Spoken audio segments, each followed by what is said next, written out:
नमस्कार, आप देख रहे हैं नेशन विस्तार नेटवर्क। खबर बांदा से है, जहां 6 वर्षीय मासूम के साथ हैवानियत की सारी हदें पार कर दी गई और उस मासूम का जीप तक काट डाला। पीड़िता का इलाज अस्पताल में जारी है, तो वहीं अब कोर्ट ने भी आरोपी को सजा सुना दी है। सजा में फांसी की सजा सुनाई गई है।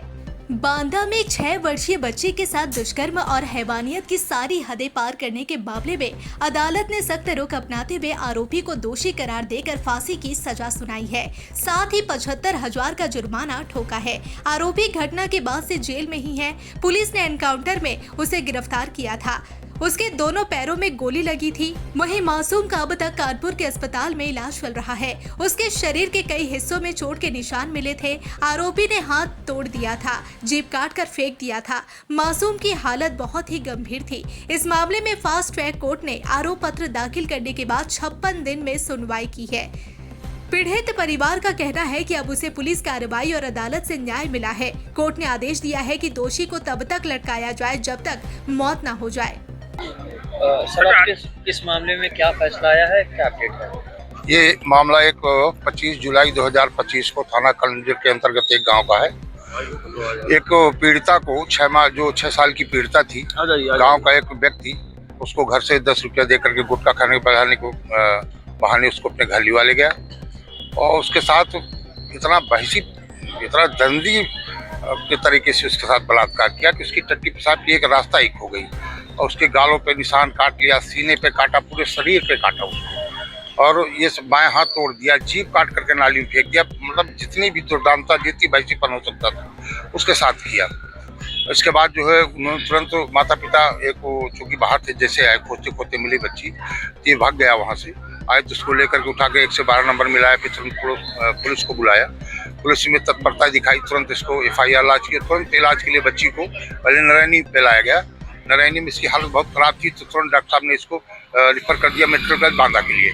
बांदा में सारी टीम लगी और ट्रामा सेंटर से भी कुछ डॉक्टर्स बुला करके उसका मेडिकल परीक्षण हुआ और हालत इतनी ज़्यादा गंभीर थी कि उसको तुरंत जो है ब्लड की आवश्यकता थी, तो कानपुर रेफर किया गया। पुलिस तुरंत पार्टी लेकर के कानपुर गई। 11 दिन तक उसका वहाँ पर समुचित इलाज हुआ, उसका ऑपरेशन भी हुआ। जब कुछ स्थिति में आई तो बिटिया का फिर 1 से 83 यानी कि 1 से 64 का बयान अदालत में रिकॉर्ड कराया गया।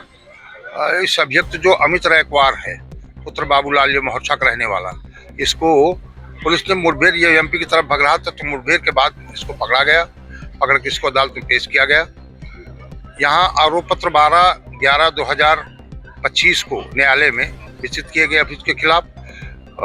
इसके बाद पूरी कार्रवाई 56 दिन में फाइनली इसको पास्को जज के जो पाक्सो के जो जज है माननीय प्रदीप कुमार मिश्रा जी ने इनको विरलतम से विरलतम श्रेणी का दोष पाया और इसको फाइनली मृत्युदंड की सजा और 75,000 रुपया जुर्माने से दंडित किया गया। मैं कमल सिंह गौतम इस केस का लोक अभियोजक था। ये बताइए कि कितने जज बदले होंगे, कितनी तारीखें पड़ी हैं लगभग? नहीं, इसमें कोई जज नहीं बदले और इसमें तारीखें पड़ी हैं करीब 36।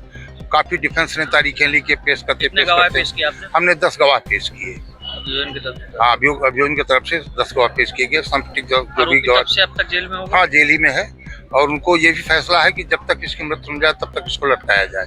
मुझे लगता है इस तरह के फैसले से अपराधी डरेंगे, एक भय पैदा होगा समाज में कि अगर इस तरह के कृत्य करेंगे तो हमको फाइनली जो है मृत्युदंड की सजा मिलेगी।